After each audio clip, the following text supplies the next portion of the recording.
क्या आपने कभी सोचा है कि जिस योद्धा को मरने का अधिकार खुद मिला हो, वो मरना क्यों टालता है? महाभारत में एक ही ऐसा व्यक्ति है जो तय करता है कि वो कब मरेगा, भीष्म पितामह। लेकिन सवाल ये है, अगर मृत्यु उनके हाथ में थी, तो वो युद्ध के पहले ही क्यों नहीं चले गए? क्यों उन्होंने गलत पक्ष के लिए लड़ना चुना?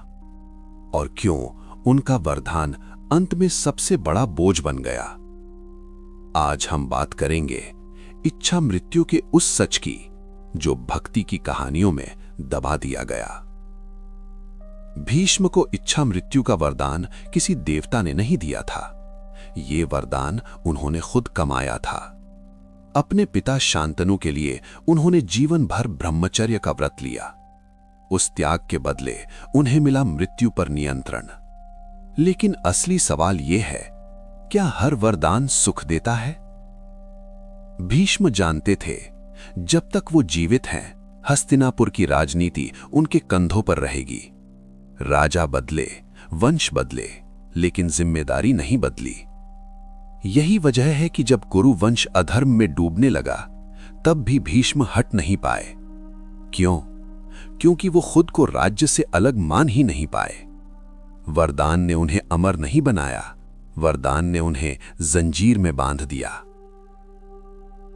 अब सबसे असहज सवाल, भीष्म जानते थे कि कौरव गलत हैं, फिर भी वो उन्हीं के लिए लड़े। क्यों? क्योंकि भीष्म के लिए धर्म का मतलब था राजा की सेवा। न्याय नहीं, सत्य नहीं, बल्कि सत्ता के प्रति निष्ठा। यही उनकी सबसे बड़ी गलती थी। जब द्रौपदी का अपमान हुआ, भीष्म चुप रहे। जब दुर्योधन अधर्म कर रहा था, भीष्म चुप रहे। और जब युद्ध आया, तो उन्होंने कहा, मैं राजा के पक्ष में खड़ा हूं। यही कारण उन्हें महान योद्धा बनाता है, लेकिन नैतिक रूप से उन्हें असफल बनाता है।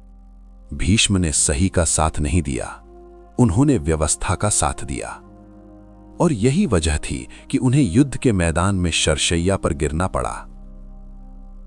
भीष्म का सबसे बड़ा संघर्ष शरीर का नहीं था, विवेक का था। वो जानते थे कि कृष्ण सही हैं, वो जानते थे कि पांडव सही हैं, वो जानते थे कि युद्ध अधर्म से भरा है।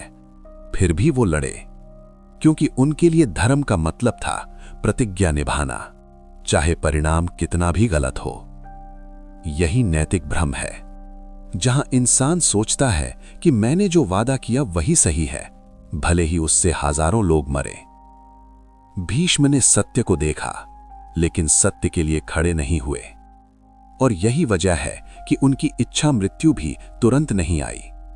वो तीरों की शैया पर पड़े रहे, क्योंकि भीतर से वो खुद से हार चुके थे। अब आखिरी सवाल, भीष्म ने तुरंत मृत्यु क्यों नहीं चुनी? क्योंकि वो चाहते थे कि कुरु वंश का अंत अपनी आंखों से देखें। वो देखना चाहते थे कि जिस व्यवस्था के लिए उन्होंने सब छोड़ा, वो कैसे टूटती है। वो मरना नहीं चाहते थे जब तक उन्हें ये यकीन न हो जाए कि अधर्म खत्म हो चुका है। भीष्म की इच्छा मृत्यु भागने का तरीका नहीं थी, वो एक इंतजार था, एक प्रायश्चित, एक स्वीकार कि जीवन भर जो निभाया वो सही नहीं था। महाभारत हमें ये नहीं सिखाता कि बड़े लोग हमेशा सही होते हैं। महाभारत हमें ये सिखाता है कि अगर सही के साथ खड़े नहीं हुए तो महान भी गलत बन जाते हैं। अब सवाल आपसे है, अगर आप भीष्म की जगह होते तो आप प्रतिज्ञा निभाते या न्याय के साथ खड़े होते? नीचे कमेंट में लिखिए आप क्या चुनते। वीडियो पसंद आया हो तो लाइक जरूर करें, और ऐसे ही असहज सच सुनने के लिए चैनल को सब्सक्राइब करें, क्योंकि यहां कहानियां नहीं, फैसले बताए जाते हैं।